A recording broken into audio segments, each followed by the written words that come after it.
à tous et bienvenue dans ma véranda. Donc aujourd'hui je vais m'occuper de mes aloés. Donc nous sommes début juillet.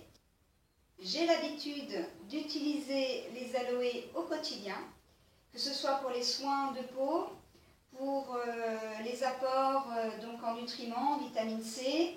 Je l'utilise aussi pour soigner mon chat. Donc là elle commence à souffrir. Il est grand temps pour celle sur ma gauche que je la divise. Et je vais vous montrer que c'est une chose pas simple à faire parce que vous voyez la grandeur, vous voyez la taille de mes bras. Donc on y va. Au boulot. J'ai acheté une vingtaine de bacs comme ceci sur un site marchand, 3 € l'unité. Bon, ils sont en plastique, mais ils font 18 litres. J'ai envie de faire un troc jardin et je vais justement profiter pour mettre des aloés en bac pour pouvoir les échanger ou peut-être les vendre sur c'est des sortes de brocantes où les jardiniers s'échangent des graines, des plantes, ou certains les vendent, bref. C'est un projet à moyen long terme puisqu'il me faudra attendre que les plants aient 2 ans au moins, qu'ils arrivent à maturité. Une aloe qui a fleuri a des principes actifs beaucoup plus puissants. Bon, dans un premier temps, ce sont des bacs en plastique industriel, on les lave. Ce qu'il faut, je les ai reçus neufs. Quand j'ai ouvert le colis, j'ai tout de suite senti les odeurs de pétrole. Ça fait déjà plusieurs semaines que je les ai mis dehors à prendre l'air. Je vais les laver tous avec du savon noir et du bicarbonate de soude. Donc, au boulot.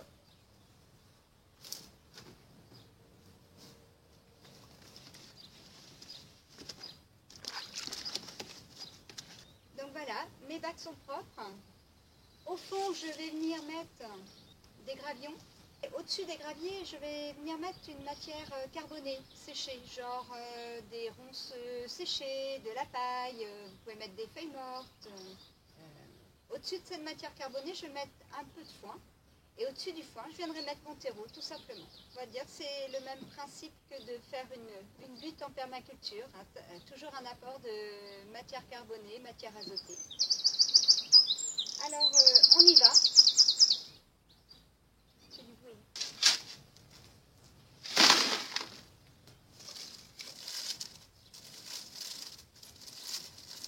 Je vais vous chercher. Voilà, je dispose comme ça au fond.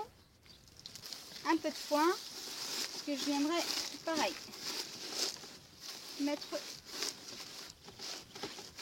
Et je rajoute le terreau. Donc c'est maintenant que commence le massacre. Ça c'est un peu de ma faute. Quand vous voyez des jeunes pousses arriver, il faut les retirer tout de suite et les replanter dans un petit pot. Là je me suis laissée envahir. Je n'ai pas fait tout de suite, ben voilà. Donc malheureusement, du coup, mes grandes plantes vont souffrir parce qu'il y a forcément des tiges qui vont casser. L'idéal, c'est d'être à 2. Donc ça tombe bien aujourd'hui, parce que hier, j'ai fait la préparation des bacs. Donc comme ça, ils ont reposé toute la nuit et bien humidifié. Et aujourd'hui, il n'y a pas trop de soleil. Je vous déconseille de faire ça sous un soleil, sous une canicule. Ça brûlerait les racines. Donc, on va faire défaire un maximum de terre. Nos doigts sont légèrement un peu trop gros, surtout avec les gants. Donc, je prends un outil plus fin.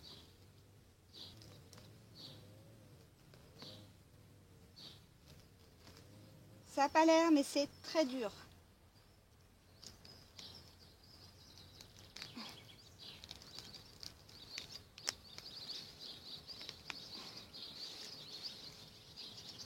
Voilà. Ça va être pour récupérer la grosse. Allez, viens ma cocotte. Voilà. Tac. Bon. On l'a une. Voilà. Donc forcément, vous voyez, hein, il il y a un peu de casse, mais vu le poids, celle-ci là, oh, elle pèse bien, c'est 5 kilos là. Allez, hop, je la mets de côté et on continue tranquillement à prendre celle qui, ça vient tout seul. Hein. À partir du moment où on a déjà des racines comme ça, la reprise va être très bonne. Donc en voilà une. Hop là. Même ça, ça suffit. Hein. En voilà deux. Pour les branches cassées, je vais les récupérer. Je vais récupérer l'aloe, puis je vais me faire un masque ce soir avec. Donc une terre bien humidifiée, hein. Ça c'est important. Bien, avec ces 5 kilos, elle est balèze la fille.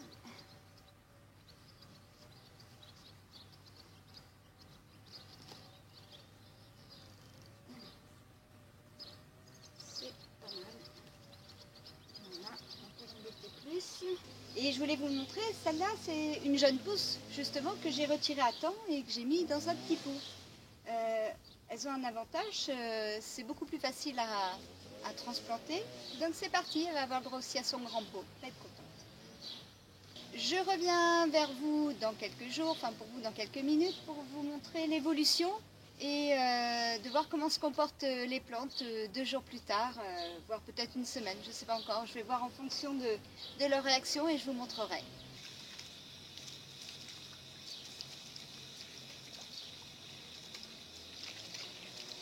Nous voilà une semaine plus tard. Vous pouvez constater que tout le monde se porte bien. Il y a eu un petit coup de flanc les 2 premiers jours.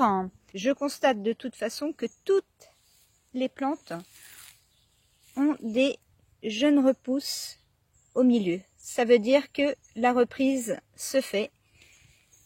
Même si certaines ont une moins jolie couleur, c'est pas très grave parce que si vous écartez, vous voyez, la jeune pousse arrive. Il va falloir que je fasse attention à ne pas mettre trop d'eau par contre. Je voulais vous montrer celle qui se porte le mieux en reprise, c'est celle qui était dans le petit pot. Donc il n'y a qu'une semaine de passé, hein, faut laisser du temps. Elles sont à l'ombre. Ne mettez pas vos aloés en plein soleil, vous allez les brûler. Et la dernière fois que je les ai mis en plein soleil, je vais vous montrer les dégâts. C'est juste là. C'est juste là, à côté. Du coup, je les ai déplacées et mises à l'ombre également. Elles sont en train de reprendre, mais j'ai perdu un temps fou. Et on voit bien, hein, ça a drôlement souffert. Là, elles ont récupéré au niveau couleur. Elles étaient marron, vraiment très palottes. Allez, je vous emmène dans ma salle de bain. Je vais vous montrer comment je l'utilise. Et coucou! Donc pour celles qui n'ont pas vu ma date de naissance, j'ai 43 ans et à mon âge, on commence à avoir le visage qui se marque. Donc vous avez vu tout à l'heure, j'étais dans la culture d'aloe vera. Cette culture, je le fais avant tout pour moi. Voilà, parce qu'au moins je vois qu'est-ce qui a poussé, dans quoi, et je sais que c'est naturel et bio. Donc je vous montre. J'ai cueilli une feuille d'aloe hier. J'ai mis à tremper. J'ai remplacé l'eau 3 fois jusqu'ici. Hop, et j'ai mis au frigo.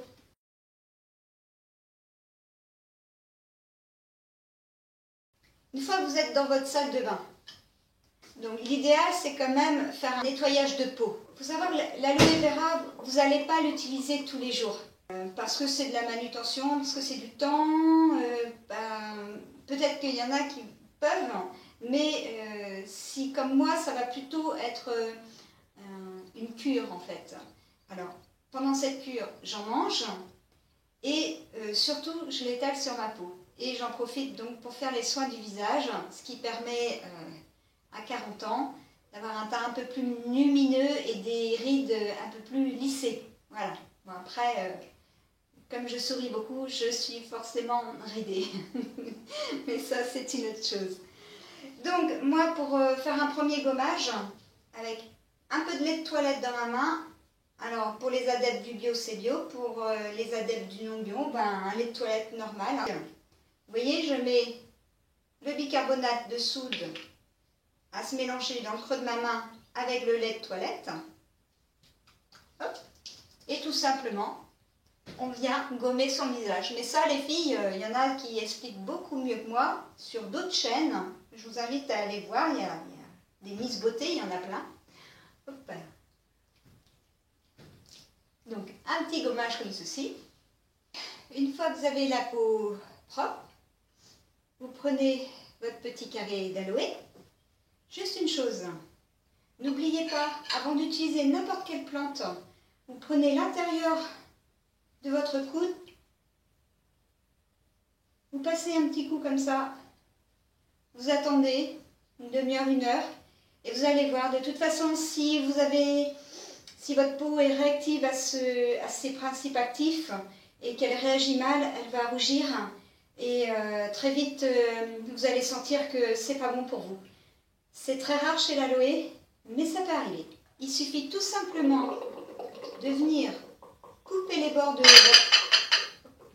de votre aloe, comme ceci. Et à partir de là, hop, vous coupez au milieu. Ne vous embêtez pas à chercher le bord, vous coupez au milieu,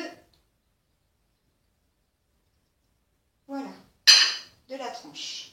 Et donc vous divisez les deux parties comme ça. Jusqu'ici, tout va bien.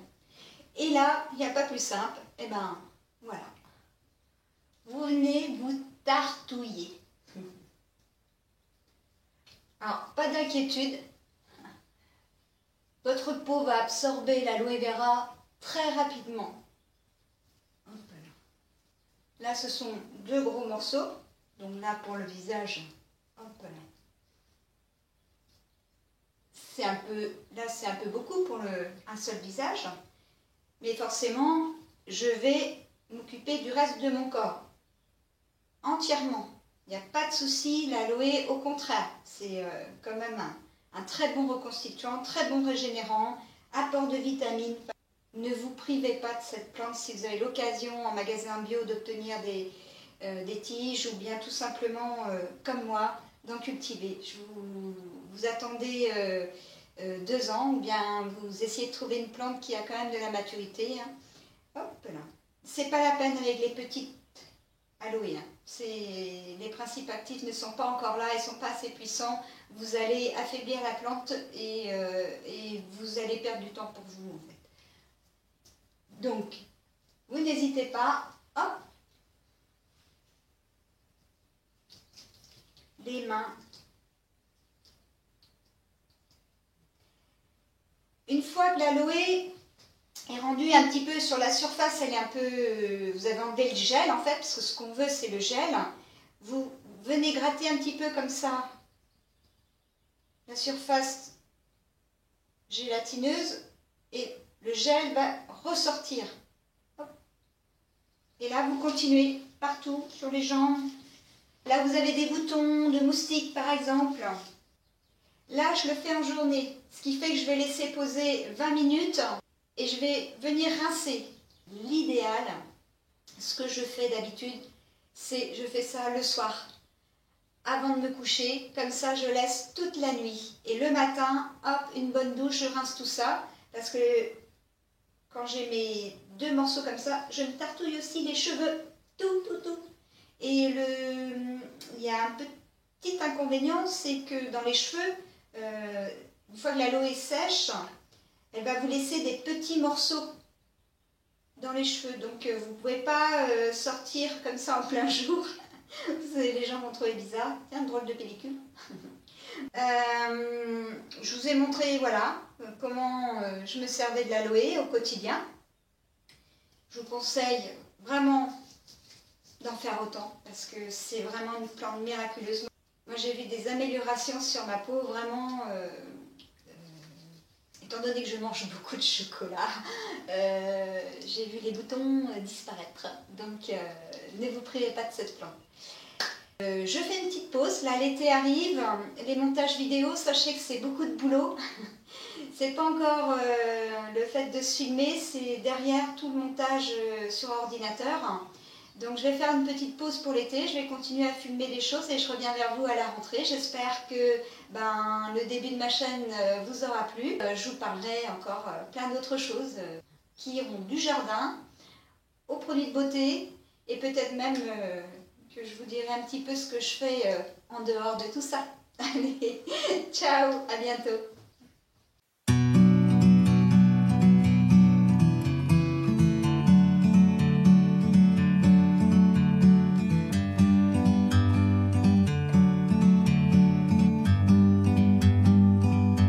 Like a bird on a tree,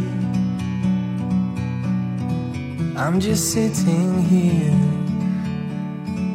I got time, it's clear to see. From up here, the world seems small. We can sit together. It's so beautiful, you and me. We meant to be in the great outdoors, forever free.